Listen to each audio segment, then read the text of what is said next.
নবসংকল্প 2029 পশ্চিমবঙ্গের সাংগঠনিক বৈঠক। ভারতীয় নবসংঘ হলো একটি অরাজনৈতিক এবং সমাজ সেবামূলক সংগঠন যা ভারতের প্রধানমন্ত্রী নরেন্দ্র মোদীর জনকল্যাণমূলক নীতি ও আদর্শকে প্রচার ও বাস্তবায়নে কাজ করে। বৃহস্পতিবার কলকাতার নিউ মার্কেটের লিন্ডসে হোটেলে নবসংকল্প 2029 পশ্চিমবঙ্গ সাংগঠনিক বৈঠক অনুষ্ঠিত হলো। অনুষ্ঠানে প্রধান অতিথি হিসেবে উপস্থিত ছিলেন ভারতীয় নবসংঘের জাতীয় সভাপতি ডক্টর মনু সিং তোমর। এছাড়াও উপস্থিত ছিলেন সংগঠনের রাজ্য সভাপতি প্রভাস চক্রবর্তী, জ্যোতিকা মৈত্র, সম্রাট চক্রবর্তী, সঞ্জীব রায়, ভারতীয় নবসংঘের মুর্শিদাবাদ জেলা সভাপতি আবুল সালাম মন্ডল ওরফে বাবু, তন্ময় তুহিন সহ অন্যান্যরা। এই গুরুত্বপূর্ণ বৈঠকে সংগঠনকে আরো শক্তিশালী করা, সমাজ সেবা, জাতি গঠন এবং মাননীয় প্রধানমন্ত্রী নরেন্দ্র মোদীজির জনকল্যাণমূলক প্রকল্পগুলি সাধারণ মানুষের কাছে পৌঁছে দেওয়ার বিষয়ে বিস্তারিত আলোচনা করা হয়। এটি মূলত যুবশক্তিকে একত্রিত করে জাতীয়তাবাদী চেতনা, সমাজ সেবা এবং ভারতের সামগ্রিক উন্নয়নে অবদান রাখার উদ্দেশ্যে গঠিত একটি গোষ্ঠী।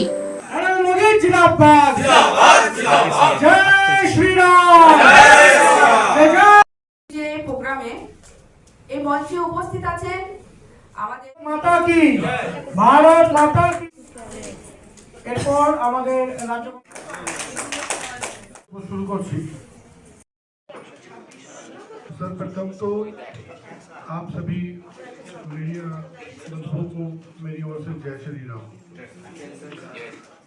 आज पश्चिम बंगाल की पावन धरा माँ कलकत्ते वाली की चरणों में मेरा सादर प्रणाम है और विवेकानंद, खुदीराम बोस, सुभाष चंद्र बोस सहित तमाम जो अपने के लिए यहाँ पर एकत्रित हुए हैं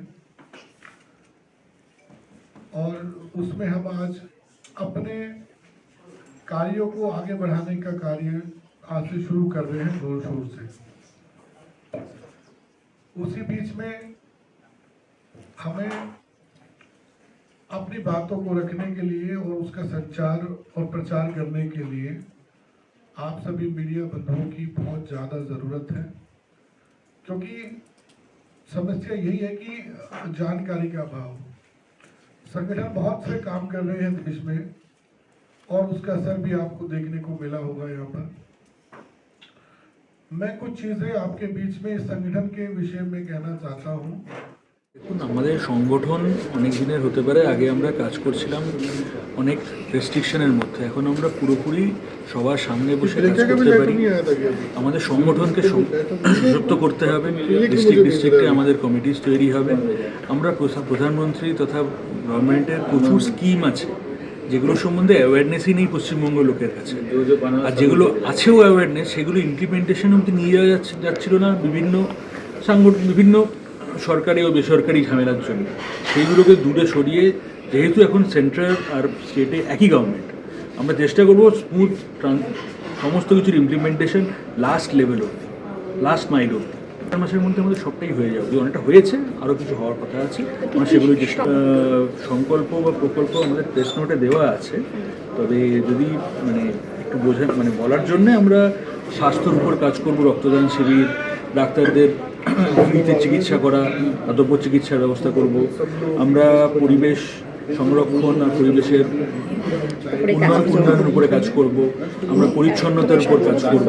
আমরা ইউথকে সশক্ত করার জন্য এডুকেশন, ভোকেশনাল ট্রেনিং, দেখতে পাচ্ছেন PMKVY বিশ্বকর্মা যোজনা, যেখানে ITI পাস ছেলেদের ট্রেনিং দেওয়া হবে, ইন্ডাস্ট্রি রেডি করা হবে, এর উপরে কাজ করব। নারীর যাতে করে সেলফ হেল্প গ্রুপগুলো স্ট্রেংথেন্ড হয়, কানেক্টেড হয়, নট অনলি ন্যাশনাল মার্কেটের সাথে ONDLS প্ল্যাটফর্ম একটা আছে, প্লাস অলসো এটাকে যদি আমরা এক্সপোর্ট ওরিয়েন্টেড নিয়ে যেতে পারি। তো এরকম প্রত্যেকটা সামাজিক বর্গের জন্য আমরা আমাদের স্কিম যা যা গভর্নমেন্টের আছে সেগুলোকে লাস্ট লেভেলে ইমপ্লিমেন্ট করা, আর যদি নতুন কোনো সাজেশনস থাকে সেগুলোকে কেন্দ্রের কাছে নিয়ে যাওয়া, এগুলোরই কাজ আমরা। ডিস্ট্রিক্ট লেভেলের কার্যকর্তারা যারা এরকম জায়গাতে বঞ্চিত হয়েছেন তাদের সাথে আমরা রিকোয়েস্ট করব, প্রেসের মাধ্যমে তাদের সাথে যোগাযোগ করুন। আমরা এগুলি যাতে করে পাওয়া যেতে পারে, ব্যাংক বা যে মাধ্যমে এগুলোর ব্যবস্থা করার দরকার আমরা মনে করবো। এই যে আমরা বলতে পারি না, কিন্তু সরকারি জায়গাটা যদি আরও ঠিকঠাক করে চলে এরকম দুর্নীতিপরায়ণ জিনিসগুলি বন্ধ হয়ে যায়, তাহলে অবভিয়াসলি যারা যোগ্য লোক তারা শিক্ষা ব্যবস্থায় যুক্ত হতে পারবেন। আমাদের এখন আর বোধহয় নেই যারা যোগ্য তা হবেন, ডাইরেক্টলি তারা অ্যাডমিশন পাবেন। আশা করি এখানে যদি কোনো দ্বিচারিতা হয় নিশ্চয়ই আপনার সামনে আনবেন জিনিসটা, আমরা নিশ্চয়ই এটা নিয়ে কথা বলবো।